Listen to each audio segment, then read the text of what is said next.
মুর্শিদাবাদ মানে কি শুধুই নবাবী ইতিহাস? না, তা নয়। সমসাময়িক অনেক পরিবারের ইতিহাসও মুর্শিদাবাদের নবাবী ইতিহাসের সাথে ওতপ্রোতভাবে যুক্ত। কাঠগোলা বাগান প্রাসাদ, এই বাগানবাড়িটিও তেমনই বহু ইতিহাসের সাক্ষী হয়ে নবাবী ইতিহাসের সাথে যুক্ত রয়েছে। নবাবী আমলে বাংলা, বিহার ও উড়িষ্যার রাজধানী এই মুর্শিদাবাদ ছিল সমৃদ্ধির শিখরে। আর এই সমৃদ্ধির টানেই বহু মারোয়ারি ব্যবসায়ী সম্প্রদায় মুর্শিদাবাদে ভিড় জমায়। আর এই ধনশালী বণিকরা তখনকার রাজনীতি প্রাঙ্গণেও ভীষণভাবে প্রভাব বিস্তার করেছিলেন, কারণ অর্থনীতি এবং রাজনীতি একে অন্যকে যুগে যুগে প্রভাবিত করে এসেছে। নবাবী আমলেও তার কোনো ব্যতিক্রম ঘটেনি। এই ব্যবসায়িক বণিক সম্প্রদায়ের মানুষরা এতটাই প্রভাবশালী ছিলেন যে তারা ভারতে আসা বণিকদেরকে, যেমন ব্রিটিশ, ফরাসি, পর্তুগিজ, এই সকল বণিক সম্প্রদায়কে তারা আর্থিকভাবে বিভিন্ন শর্তে ঋণ দিতেন। সেই সময় নবাবরাও অর্থের প্রয়োজনে এই বণিক সম্প্রদায়ের কাছেই আসতেন। হাজারদুয়ারি থেকে 3 কিলোমিটার দূরে নসিপুর রাজবাড়ির ঠিক পিছনে অবস্থিত এই প্যালেসটি। এই বাগানবাড়িটি স্থাপন করেন জৈন সম্প্রদায়ের অন্যতম বণিক রায়বাহাদুর লক্ষ্মীপত সিং দুগল। মনে করা হয় এটি 1780 সাল নাগাদ তৈরি করা হয়। এই দুগলদেরই পূর্বপুরুষ ছিলেন জগৎ শেঠের মুনিব। সেই সময় ধনী বণিকদের আমোদ প্রমোদের ব্যবস্থা হিসাবে বাগানবাড়ি করবার চল ছিল। এখানে চলতো নাচ, গান, বাইজিদের আসর। এই কাঠগোলাপ বাগানটি প্রতিষ্ঠানে অনেক অর্থ ব্যয় করেছিলেন রায়বাহাদুর লক্ষ্মীপত সিং দুগল। পরম যত্নে সাজিয়েছিলেন এই বাগানবাড়িটি।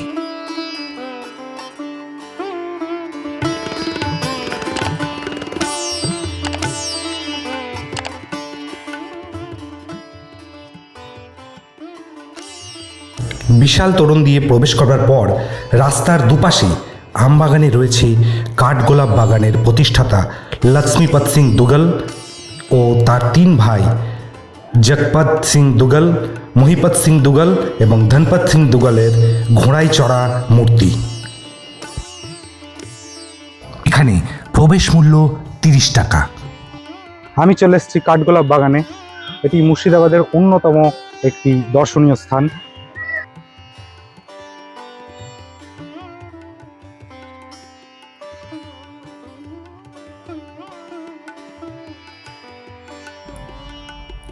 এই গুপ্ত সুড়ঙ্গ পথ ধরে দুগ্গল ফ্যামিলির 4 ভাই জগৎ শেঠের বাড়ি যেতেন এবং জগৎ শেঠের বাড়ি গিয়ে ব্যবসা বাণিজ্য করে আবার ফিরে আসতেন। এই সিস্টেমকে বাউরি বলা হয়। রাজস্থানী বাউরির অনুকরণে এটি তৈরি। এটি একটি জলাধার, যা রাজস্থানী মহিলারা এমন ঘেরা জায়গাতেই স্নান করতে পছন্দ করতেন। আর পাশে এই কুয়ো থেকে কপিকলের সাহায্যে জল তোলা হতো। এই টোটাল স্টাইলটাকেই বাউরি বলা হয়। এই সুড়ঙ্গ পথেই লক্ষ্মীপত সিং দুগল ভাইজি নিয়ে নেমে যেতেন এবং লোকচক্ষু এড়াতে ভাইজিকে সুড়ঙ্গ পথের থাকা একটি রুমে আবদ্ধ করে রেখে চলে যেতেন জগৎ শেঠের বাড়ি। সেখানে ব্যবসা বাণিজ্য সেরে আবার ফিরে আসতেন। এই সুড়ঙ্গ পথটি 1847 সাল পর্যন্ত চালু ছিল।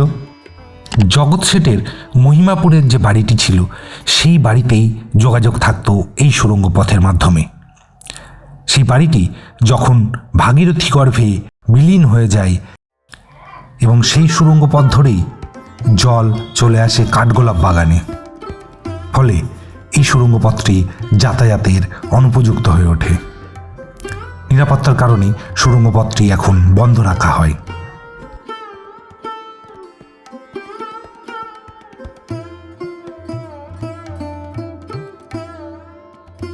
মাইকেলঅ্যাঞ্জেলো, যিনি ছিলেন রেনেসাঁস যুগে একজন ইতালীয় ভাস্কর, চিত্রকর, স্থপতি এবং কবি।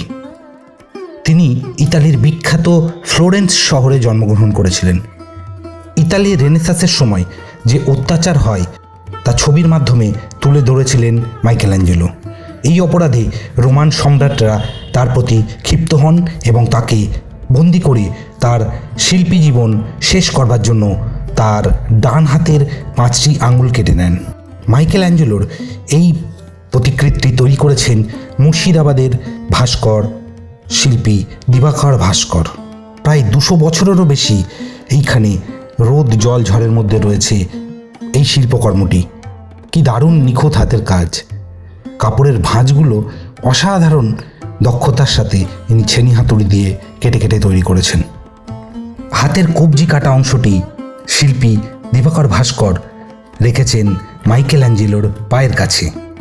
এটি একটি মোনোলিথিক স্ট্রাকচার, মানে একটি মাত্র পাথর কেটে পুরো মূর্তিটিকে তৈরি করা হয়েছে।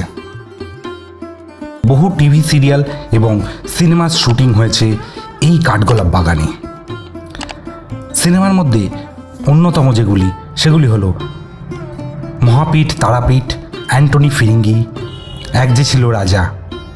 এছাড়াও মেরা করম মেরা ধরম নামে একটি হিন্দি সিনেমার শুটিংও এখানে হয়েছে, যাতে মুখ্য চরিত্রে ছিলেন ধর্মেন্দ্র, উত্তম কুমার, যোগিতা বালি এবং মৌসুমী চট্টোপাধ্যায়। এই বাইরের চেয়ার টেবিলগুলো দেখতে পাচ্ছেন, চেয়ারগুলো সবই কাস্ট আয়রনের তৈরি এবং ইস্ট ইন্ডিয়া কোম্পানির কাছ থেকে এইগুলো নিয়ে আসা হয়েছিল। এগুলোতে বসে নবাবেরা বৈঠক করতেন, সুরাপান করতেন, পাশা খেলতেন। এখনও একটুও মরচে পড়েনি এই চেয়ারগুলিতে। লক্ষ্মীপত সিং দুগ্গলের সাথে নবাবদের এরকমই চুক্তি ছিল যে তিনি এমনই একটি বাগান বাড়ি বানাবেন যেখানে সব ধরনের আমোদ প্রমোদের সুবন্দোবস্ত থাকবে। এই কাঠগোলাপ বাগানে পরবর্তীকালে ব্রিটিশরাও আসতেন আমোদ প্রমোদের জন্য। এই পুকুরটি তাদের আমোদ প্রমোদের অন্যতম একটি নিদর্শন। নবাবেরা এখানে আসতেন এবং সুন্দরী বাইজিদের সাথে জলকেলি করতেন। পুকুরের চারিধারে 4টি গুমুজ রয়েছে। এই গুমুজে নবাবের প্রহরীরা পাহারা দিতেন। লক্ষ্মীপত সিং দুগ্গল এই পুকুরে মাছ পুষতেন। অভিজাত জৈনরা মাছ খান না, তারা বাড়িতে মাছ পোষেন। শোনা যায় এই পুকুরের মাছগুলি প্রায় 40 থেকে 50 কেজি ওজন পর্যন্ত হয়েছিল এবং লক্ষ্মীপত সিং দুগ্গল এদেরকে সোনার নত পরিয়েছিলেন। সে সময় চিকিৎসা ব্যবস্থা উন্নত না হওয়ায় একসময় অজানা রোগে পুকুরের সব মাছ মারা যায়। এতে লক্ষ্মীপত সিং দুগ্গল ভীষণভাবে মর্মাহত হন। তিনি মাছেদের অনারে তাদের জন্য সমাধি ক্ষেত্র বানান। মাছের মৃত্যুর পর মাছের সমাধি এখানে আপনারা দেখতে পাবেন। মাছের সমাধিতে এই মাছের মূর্তিগুলি তৈরি করেছেন মন্মথ দাস। ইনিও মুর্শিদাবাদেরই একজন ভাস্কর্য শিল্পী। কি অপূর্ব শিল্পকর্ম! শিল্পী চুন, সুরকি, চিটেগুড় এবং খয়েরের সাহায্যে এই মাছগুলি তৈরি করেছেন এবং এর গায়ে যে ছোট ছোট সূক্ষ্ম সূক্ষ্ম আঁশের যে ডিজাইন, এগুলি নড়ুন দিয়ে সেই সময় তৈরি করা।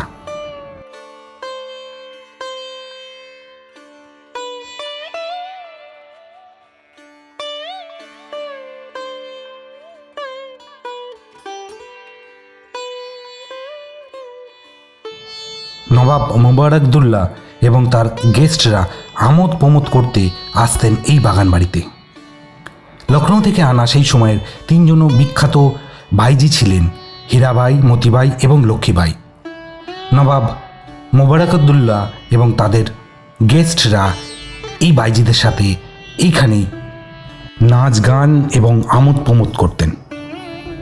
হীরাবাই সেই সময় ভারত সেরা নর্তকী ছিলেন। অসম্ভব সুন্দরী, 6 ফুট 2 ইঞ্চি লম্বা। সেই সময় 500 স্বর্ণমুদ্রা প্রতি রাতের জন্য নিতেন হীরাবাই। এই জায়গাটি পুরোপুরি বেলজিয়াম কাঁচ দিয়ে ঘেরা ছিল। বর্তমানে প্রাকৃতিক নিয়মে এগুলি ভেঙে যাওয়ায় পরবর্তীকালে আর এগুলো মেরামত করা হয়নি, শুধুমাত্র পিলারগুলোই রয়ে গেছে। এটি হলো জৈনদের দাদাবাড়ি বা গুরুদেবের আশ্রম।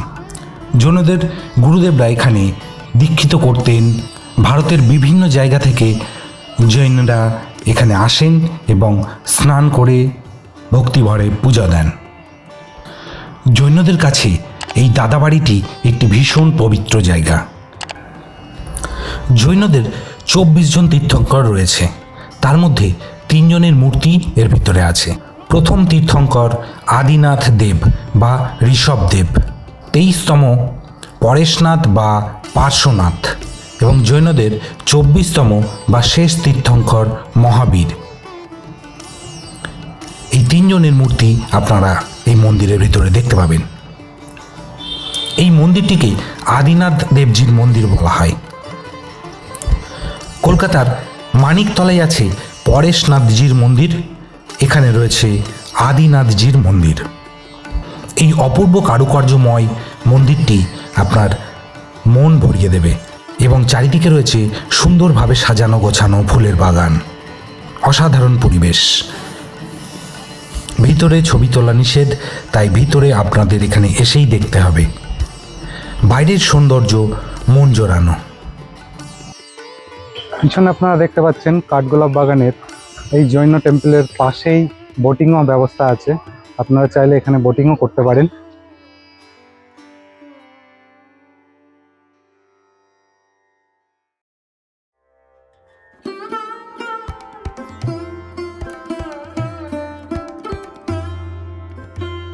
বজরংবলীর এই মূর্তিটি জমি চাষ করতে করতে মাটির তলা থেকে উদ্ধার করা হয় 1962 সালে। তখন রাজপথ সিং দুগল ছিলেন কাঠগোলাপ বাগানের মালিক। তিনি মূর্তিটিকে এখানেই প্রতিষ্ঠা করেন। মহাবীর জয়ন্তীতে এখানে ধুমধাম করে পুজো হয় এবং প্রতি মঙ্গলবারে এখানে পুজো দেওয়া হয়। এটি খুব জাগ্রত একটি মূর্তি। আর্কিওলজিক্যাল সার্ভে অফ ইন্ডিয়া এই মূর্তিটিকে পরীক্ষা করে বলেছেন যে প্রায় 800 বছরের পুরনো এই মূর্তিটি পাথরের তৈরি। এখানে 160 ধরনের গোলাপ গাছ রয়েছে। এই নাম অনুসারেই এখানে কাঠগোলাপ বাগান নামকরণ করা হয়। এর দায়িত্বে রয়েছে কলকাতার শিবপ্রসাদ ঘোষ। উনি সময় সময় এখানে আসেন এবং এই বাগানের পরিচর্যা করে যান।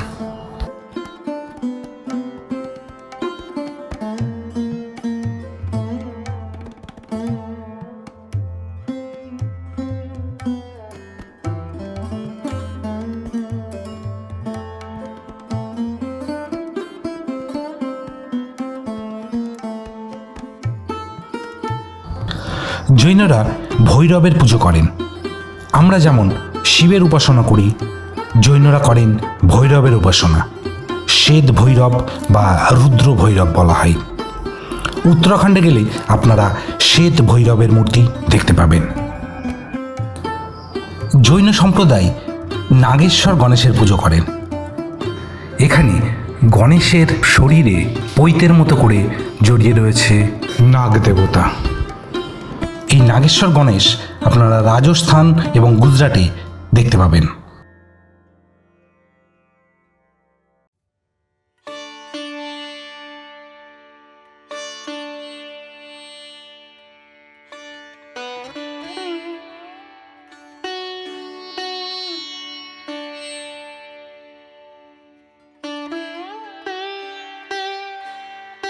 কাঠগোলা বাগান নামকরণের 2টি ভিন্ন মত রয়েছে।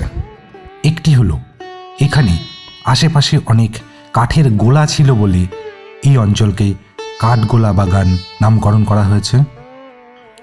অন্য মত এখানে নাকি অনেক কাঠগোলাপের চাষ হয় বলেই এটির নাম কাঠগোলা বাগান।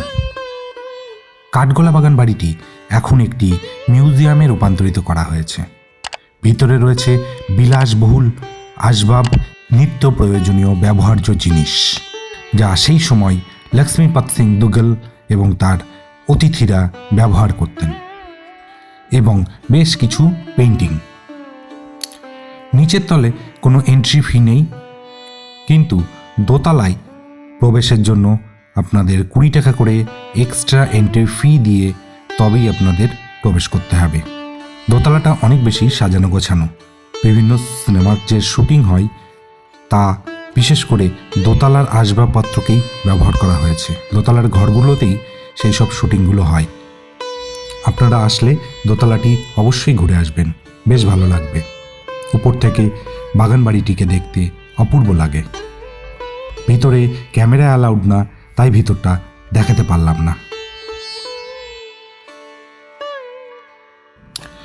ইন্দো ইউরোপীয় স্থাপত্য শৈলীর নিদর্শন এই কাঠগোলাপ বাগানটি। সামনে রয়েছে একটি বিশাল জলাশয়। এই কাঠগোলাপ বাগান বাড়িটি পশ্চিমমুখী। এই পশ্চিমমুখী কাঠগোলাপ বাগানটি যেমন দেখে প্রতিদিনের পড়ন্ত সূর্যের আলোকে, তেমনই দেখেছে বহু নবাবী সাম্রাজ্যের পতন এবং ব্রিটিশ সাম্রাজ্যের অস্তাচলে যাওয়াকেও। কিছু বৈশিষ্ট্যে আর 5টা বাগান বাড়ির থেকে এই বাগান বাড়িটি একটু আলাদা। এখানে রয়েছে মাইকেল অ্যাঞ্জেলোর স্ট্যাচু, পশ্চিমী স্থাপত্যের নিদর্শন, ভিক্টোরিয়ান সিংহ, রয়েছে বহু ফুল এবং ফলের বাগান, সামনে রয়েছে বাঁধানো জলাশয়, রয়েছে নাচমহল, রয়েছে আদিনাথের মন্দির, সাথে রয়েছে বোটিংয়ের ব্যবস্থাযুক্ত একটি জলাশয়, রয়েছে মৎস্য সমাধি। আভিজাত্যের সাথে সুরুচির পরিচায়ক এই কাঠগোলা বাগানটি। বিলাসবহুল ভোগবিলাসের সাথে আধ্যাত্মিকতার কোথাও যেন একটা মেলবন্ধন তৈরি করবার প্রয়াস। তার নিদর্শন আদিনাথের মন্দির, রুদ্র ভৈরবের মূর্তি, নাগেশ্বর গণেশের মূর্তি। পাশেই রয়েছে একটি ছোট্ট চিড়িয়াখানা। সেখানে রয়েছে দেশ বিদেশের বিভিন্ন পাখি এবং কিছু অ্যাকোয়ারিয়ামে থাকা রঙিন মাছ।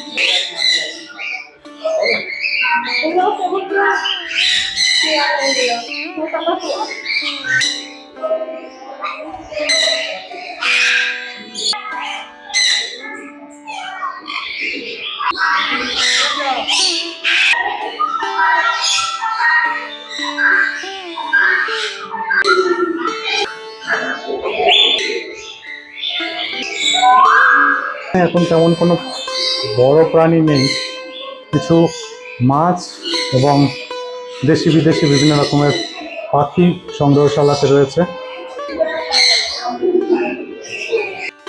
মনে করা হয় জগৎ শেঠ এবং তার ফ্যামিলি মেম্বারদের ইংরেজরা এই কাঠগোলা বাগানেই নৃশংসভাবে হত্যা করে। তবে এর ঐতিহাসিক সত্যতা নিয়ে দ্বিমত আছে।